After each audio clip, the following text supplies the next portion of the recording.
Hello friends, मैं हूं doctor विवेक, anagen hair transplant से।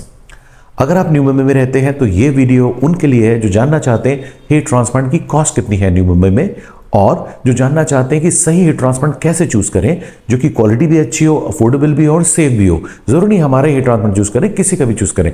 तो हम पूरी हेल्प करते हैं न्यूट्रली आपको जानने के लिए। स्पेशली इस वीडियो में आपको ऑलरेडी काफी डिटेल मिलेंगे कि सही कॉस्ट क्या है ट्रांसप्लांट की, सही डॉक्टर्स कौन से होते हैं, सही क्लिनिक्स कौन सी होती हैं, और सेफ हेयर ट्रांसप्लांट के बारे में किन बातों का ध्यान रखा जाए। सबसे पहले मैं अपनी टीम से मिलाना चाहूंगा। ये है doctor Nishant, plastic cosmetic surgeon. ये है हमारे डर्मेटोलॉजिस्ट और ये हमारे फेशियल सर्जन्स। बाकी सर्जरी चल रही है जहां दूसरे डॉक्टर्स और टेक्नीशियंस अपना काम कर रहे हैं। तो अभी हम डिस्कस करेंगे सबसे पहले कॉस्ट ऑफ हेयर ट्रांसप्लांट। एनर्जन क्लिनिक की कॉस्ट होती है 3 कैटेगरी, 15 रुपये per graft, that is 15 rupees per graft, 25 rupees per graft या 50 रुपीज पर ग्राफ्ट। इन तीनों में डिफरेंस क्या है वो मैं आपको वीडियो के आगे में बताता हूँ। उससे पहले हम डिस्कस करते हैं कितने ग्राफ्ट्स नॉर्मली आपको लग सकते हैं। तो अगर आपको सिर्फ रिसीडिंग हेयर लाइन है दोनों तरफ तो करीब 2000 ग्राफ्ट। ओके, अगर आप, मैं ज़्यादा टेक्निकल बात नहीं कर रहा हूँ, मैं लेमन लैंग्वेज में बात कर रहा हूँ ताकि आपको समझ आ सके। तो अगर आपको मैकडोनल्ड शेप वी शेप है तो अराउंड 2000 ग्राफ्ट, हजार। अगर आप मिड स्कैल्प तक खाली है आपका स्कैल्प तो करीब आपको 3000 ग्राफ्ट लगेंगे। क्राउन के जस्ट पहले तक आप जा रहे हैं तो 4000, 4500 ग्राफ्ट लगेंगे। थोड़ा सा क्राउन को पीछे तक करते हैं तो 5000 ग्राफ्ट लगेंगे। ओके, यहाँ तक 4000, यहाँ तक 4500, 5 चाहिए तो ज़्यादा, लेकिन इतने में भी हम कवर कर सकते हैं। एवरेज डोनर में 4000 से 5000 ग्राफ्ट नहीं होते लोगों के, तो फर्स्ट सेशन जो होता है हम 4-5 हज़ार ग्राफ्ट ही करते हैं ना। अगर आपने 2000 ग्राफ्ट किए 15 रुपये के हिसाब से तो आपको 30,000 रुपये लगे। 4000 ग्राफ्ट किए 15 रुपये के हिसाब से तो आपको 60,000 ग्राफ्ट लगे। हम लोग एक दिन में क्वालिटी मेंटेनेंस के लिए सिर्फ 2000, मैक्सिमम 2500 ग्राफ्ट करते हैं। तो 2 दिन की सर्जरी 4000 ग्राफ्ट। तो ये तो एनर्जन की बात हो गई। नाउ इनमें डिफरेंस क्या है? देखिए, पहले क्या होता था कि ग्राफ्ट पीछे से पंच करते थे, बाहर रखते थे सोल्यूशन में, फिर लंच के बाद लगाते थे। अब जैसे उंगली कट गई, मेरे को फटाक से लगाना है, ऑक्सीजन सब इसका गया, मैं जितनी देर लगाऊंगा ये सर्वाइव नहीं करेगी। हेयर भी एक ऑर्गन है, उसका मेटाबॉलिक रेट बहुत ज़्यादा है, तो इमीडिएटली उसको लगाना पड़ता है। तो जो 2021 तक की हमारी टेक्निक थी जो कि बहुत बेटर है, उसमें हम 1 घंटे से ज़्यादा ग्राफ्ट बाहर नहीं रखते हैं, तो उसको हम 15 रुपीज़ ग्राफ्ट चार्ज करते हैं। आपको भी चेक करना है, अधिकतर जगह तो अनफॉर्चुनेटली 4-5 घंटे बाहर रहते हैं। दूसरी टेक्निक होती है सिर्फ हम आधे घंटे बाहर रखते हैं।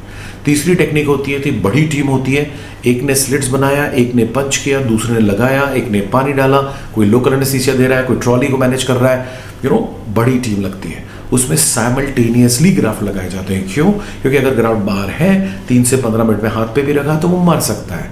एक पौधा आपने निकाला गमले से, दूसरे गमले में लगाया, इमीडिएट अगर आप बाहर छोड़ दोगे तो मर सकता है। तो ग्राफ्ट को बचाना है। ग्राफ्ट एक डायमंड है, टीम बड़ी लगती है, इसलिए उसमें 25 रुपये ग्राफ्ट लगते हैं। 50 रुपये क्यों? वीआईपी पेशेंट आ गए, हाई फंडू पेशेंट्स आ गए, कॉम्प्लिकेटेड पेशेंट आ गए, तो थोड़ा एक्स्ट्रा केयर करनी पड़ती है, थोड़ा पैम्परिंग भी करना पड़ता है, बड़ा इंफ्रास्ट्रक्चर में यूज़ करना पड़ता है, ऑफकोर्स कुछ और एडिशनल चीज़ें। लेकिन मेजॉरिटी लोगों को 15 से 25 रुपये ग्राफ्ट में ग्रेट क्वालिटी मिल जाएगी। ओके, EMI फैसिलिटीज़ भी होती हैं। अब हम बात करते हैं, एक्चुअली तो 10 से 100 रुपये ग्राफ्ट होता है पूरे इंडिया में और मुंबई में। अगर आप देखो तो आपको बड़ा मुश्किल हो जाएगा कैसे मैं चूज़ करूँ। तो पहला पॉइंट है, आपको कॉस्ट के हिसाब से क्लिनिक नहीं चूज़ करनी है। ओके, आपको पहले डिसाइड करना है कि क्वालिटी क्लिनिक्स कौन सी हैं, 1 2 3 4 5। उसके बाद उनमें से कॉस्ट वेरिएशंस देख के आप चूज़ कर सकते हो। ठीक है, don't be penny wise and pound foolish. अपन उसको डिस्कस करते हैं क्यों। तो एक तरफ अपन लेते हैं ग्रेट क्लिनिक्स जो कि थोड़ा हाई कॉस्ट करते हैं। क्यों करते हैं? और यहाँ ले लेते हैं non MBBS doctors, salons, technicians, businessman जो इतना लो करते हैं, उसका नुकसान क्या है। और लास्ट में बताऊंगा जो इन दोनों के बीच में होते हैं, जो सेम क्वालिटी मेंटेन कर लेते हैं और थोड़ी सी कॉस्ट बढ़ा के आपको एक हिंदुस्तानी जुगाड़ जिसे कहते हैं ना, affordable cost. India is known for great quality with affordable cost, दो देन इंडिया इज हिट। टीम लगती है, जितनी बड़ी टीम होगी उतना बढ़िया ट्रांसप्लांट हो सकता है अगर सुपर इंस्टेंट की बात कर रहे हैं। तो ये जो इस तरफ के हम क्लिनिक्स लेते हैं 50-60 जो इंडिया में टॉप में है, उनकी कॉस्ट क्यों ज़्यादा है? उनको एनेस्थेटिस्ट रखना पड़ता है तो उसकी कॉस्ट होती है। एनेस्थेटिस्ट रखना बहुत ज़रूरी है। आपने भी देखा हिंदुस्तान में पिछले 1 साल से पूरे वर्ल्ड में 5-7 कॉम्प्लिकेटेड केस आ ही जाते हैं, तो अपन को अपने जीवन रिस्क में नहीं रखना है। एनेस्थेटिस्ट इमरजेंसी डॉक्टर कमांडो होता है, वो भी 6000 रुपीज़ पर डे लेगा। दूसरा जो हम करते हैं TMT, स्ट्रेस टेस्ट, हार्ट का हम चेकअप ज़रूर करते हैं। हिंदुस्तान में 30 से 40 साल की उम्र में लोगों को हार्ट अटैक्स हो रहे हैं, तो हम कोई भी ऐसा केस नहीं लेना चाहते जिसमें किस तरह का डेंजर हो। आपने भी न्यूज़ में देखा है कितने यंग लोग हार्ट अटैक से जा रहे हैं। तो TMT, स्ट्रेस टेस्ट, एनेस्थेटिस्ट, ये सबसे इंपॉर्टेंट है। ये लो कॉस्ट वाला कोई दूर दूर तक भी नहीं रखने वाला है। नंबर 1। नंबर 2, एक्सपीरियंस कितना है डॉक्टर का। देखिए क्वालिफाइड डॉक्टर तो ग्रेट, बट अगर कोई नया प्लास्टिक सर्जन है, नया डर्मेटोलॉजिस्ट है, उसको 300-400-500 केस तो करने पड़ेंगे, तब वो सीनियर के लेवल में आएगा। तो ये भी देखना है कि 5 साल कम से कम क्लिनिक चलना चाहिए, तो उसको 400-500 ग्राफ्ट का एक्सपीरियंस होना चाहिए। दूसरा होता है कि भाई ओटी कैसी है, डिफिब्रिलेटर है कि नहीं, इमरजेंसी ट्रॉलीज हैं कि नहीं, ऑल द इमरजेंसी सिस्टम्स हैं कि नहीं, कि कुछ कॉम्प्लिकेशन हुआ तो, हाइजीनिक स्टर्लिटी कैसी है, स्वैब ले रहे हैं ओटी का कि नहीं ले रहे हैं, राइट। ये दूसरा पॉइंट है। तीसरा, जिसके ब्रांचेस होंगे वो सही नहीं है। क्यों? ओनर इंपॉर्टेंट है, इज्जत उसकी है, सब कुछ उसका है। तो जो क्वालिफाइड ओनर होना चाहिए, बिजनेसमैन नहीं होना चाहिए। ओके, सो जो क्वालिफाइड ओनर है, अगर वो भी 20 क्लिनिक खोलेगा तो मेंटेन नहीं कर पाएगा। हमारा एक ब्रांच है, एक टीम है और एक सर्जरी है। ओके, उसी क्लिनिक में आपको जाना है। एक ब्रांच, एक टीम, एक सर्जरी। ओनर खड़ा होना चाहिए। ठीक है, अगर अधिकतर 50 के बाद आई साइड थोड़ी वीक हो जाती है, अधिकतर 50 के बाद में भी बैक इशू है, तो 7 घंटे बैठ नहीं सकते, मगर ओनर खड़ा तो रहना चाहिए कम से कम during the procedure. Okay, so ये 3 बातें हैं। फिर आता है कि इक्विपमेंट्स की क्वालिटी। भाई 10-20 हज़ार की भी मशीन आती है FU की, और 5 लाख 10 लाख की भी आती है। उसके बाद होता है पंचेस, 500-700 के भी आते हैं, 25,000 के भी आते हैं। उसके बाद होता है कीप इम्प्लांटर्स वगैरह यूज़ नहीं कर रहे, तो बहुत थोड़ी टेक्निकल चीज़ें हैं।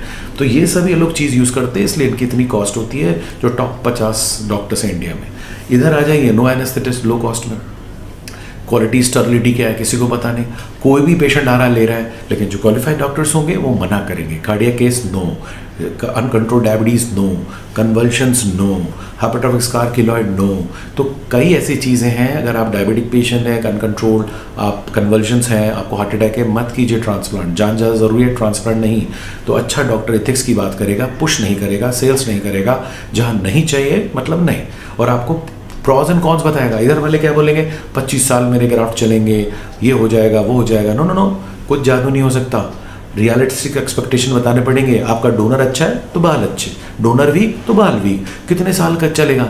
हर कोई बोलता है लंबा चलेगा, ऐसा नहीं है भाई। मैं सच बताता हूँ, 3 से 7 साल चल गया बहुत है, किस्मत है तो 10 साल। क्योंकि आजकल यहाँ से भी जो अपन बाल लगाते हैं ना, वो भी शेड हो सकते हैं। मेंटेनेंस बहुत जरूरी होता है। Thank you. आप नीचे कमेंट्स लिखें, आपको वीडियो में और क्या चाहिए। अगर आप नीचे नंबर भी हैं, वेबसाइट्स भी हैं, आप अपने फ़ोटोज़ भेज सकते हैं, फ्रंट से, टॉप से और पीछे से। तो हम बताएंगे, मेरे असिस्टेंट जो डॉक्टर हैं वो आपको बताएंगे कितने ग्राफ्ट लगेंगे, कितनी कॉस्ट लगेगी। प्लस अगर आप मुंबई में नहीं हैं तो नो प्रॉब्लम, आप कहीं पर भी करना चाहते हैं तो आप अपने फ़ोटोज़ भेजिए। हमारे 25-30 टॉप डॉक्टर्स हैं पूरे इंडिया में, हम आपको उधर भी रेफ़र कर सकते हैं आपके शहर में। और डेफिनेटली अगर हम उनको फ़ोन करेंगे तो you will get a better cost.